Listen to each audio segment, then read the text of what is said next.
Back for another brew day. This time we're brewing another Oat Cream NEIPA. So this will be the second beer in this particular series where we try to brew the best oat cream that we can, Oat Cream NEIPA that we can. You've done a fantastic Oat Cream NEIPA previously, which we'll link in the up the top here. This one here we brewed just with Australian and New Zealand ingredients for a case swap we done on Sunday, right? Yeah, K-Swap. I'm not sure if you guys know what K-Swap is, but I love them. It's so nice. Sometimes you want to brew so many different beers, but you can't drink them all. K-Swap, you brew one beer, and then you get to try 20 different beers. So it's quite nice. Yeah, sharing your beers, and then other people sharing as well. It's quite nice. Fantastic. Yeah, a great day. Lots of really good brewers there, and then you line up your beer, and everyone picks it out. And we're going to be probably tasting a few, and hopefully doing some brew days with the brewers over the next kind of couple of weeks. So this beer here, I brewed this one. This is the label that we made for it. So let's jump across the recipe. We tried some different hopping and various other techniques with this one.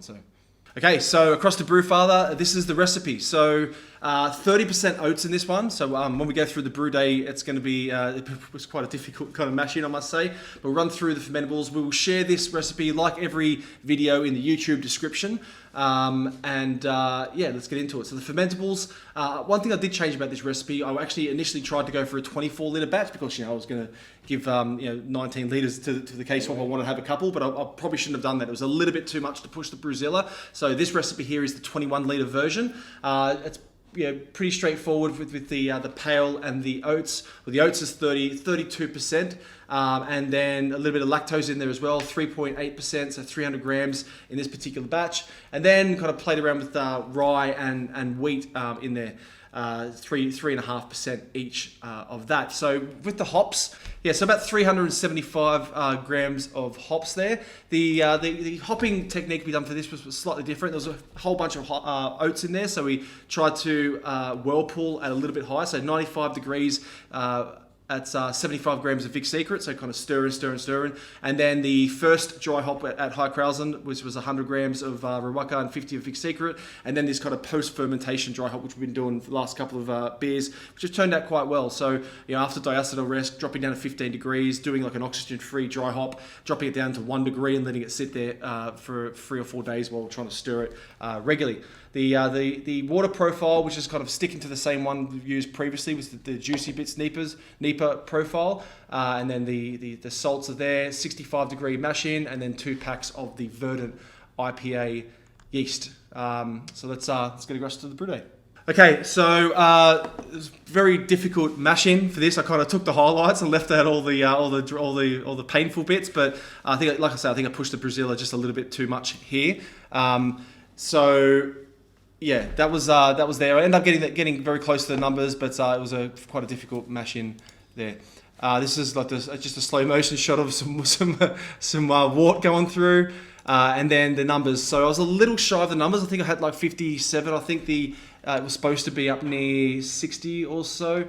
Pre-boil was supposed to be was 64, so a little bit short of those numbers. Yeah, that's probably the same reason I was a little bit under last time, because the Brewfather estimates a little bit too much sugar from the oats. Right. But I don't think you can get that much sugar just from the oats. Interesting. I was kind of wondering a little bit about that. And then for the OG as well, a little bit short. I think I was supposed to be hitting 79 there, so I got kind of close. It was supposed to be an 8% beer, but it turned out to be 7.5% in the end. So after the boil was done, put the hops in there and just kind of stirred. I think there's a few people that say just stir and leave. I kind of just stirred quite regularly over the 15 minutes, and then as soon as that 15 minutes was done, tried my best to kind of bring the temperature down very quickly, or at least past 60 or 50 or 60, just by constantly stirring that, just with the ice kind of method and the immersion chiller. 2 packs of yeast used in this, had no problems. Hit the numbers pretty quickly. Gave that just a little bit of a shake around, and then the first dry hop was High Krausen, I think the end of day 2, I think it was, and just straight through the top there. The next dry hop, the collection jar. So after fermentation was done, raised it up to 23 degrees, let it sit there for a couple of days, opened that collection jar, and then dropped it down to 15 degrees, trying to get the hops and some of that yeast to kind of flocculate and drop out of solution. And then, similar to the previous beer that we've done, just got the purged out, sanitized, of course, purged out the collection jar, and then flipped it upside down to try to do that oxygen-free second dry hop, which was, again, pretty easy. Just gave it a bit of a tap to kind of get that through. So that was the beer. After that was done, let that sit at 1 degree for, like I say, for like 3-4 days, and kind of gave it a shake every time, probably 3-4 times a day, just to try to mix, increase that surface area with the solution. And that was it. Had to kind of force carb it because I ran out of time a little bit. So hopefully the carb's okay. But I think what's left to do now is to taste the beer. Perfect.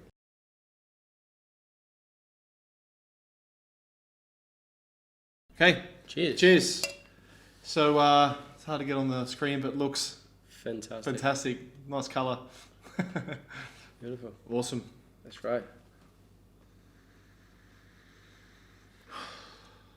Nice bit of aroma coming off there, yeah? Yes. Nice bit of tropical. Very juicy. Yeah, juice bomb, yeah. Yeah, the head was sticking around for a little bit. I was worried about it being kind of undercarb, but Yeah, I use Rewalker on my beer as well, Yep. but I don't get this aroma. I think this one is more from the Motwek and Vic's Secret. yeah, maybe. There's definitely a bit of that Mottlewek coming through. Good. Nice and Wanna fresh. try? Cheers, everybody.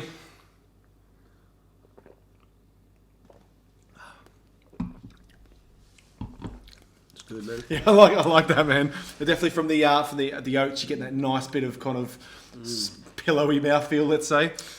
Yeah, I can see where the it says 55 IBUs. The Brewfather estimates 55. It does have a little bit of bitterness, Yep. but it's like complete. It's I think we talked this before in the channel. If you have like a beer with not too much malt, so like a West Coast IPA, which is a little bit more lean, you can get the IBU coming through. Yep. But this one, because you have lactose and then there's oats in there, you can't taste it. There's decent balance with like the Yeah, sweetness and the yeah. bitterness kind of coming through, right? Yeah, so if you had to guess, I would guess like 25, 30 Yeah. IBUs. Yeah, it maximum. doesn't taste like that 50. Yeah, Like you exactly. say, because of Yeah, the lactose and Yeah, like with the Imperial stouts we had here on the channel, sometimes it says on the untapped 70 IBUs, 60 IBUs, but you don't taste it Yeah. because there's a lot of things going on, coffee and chocolate.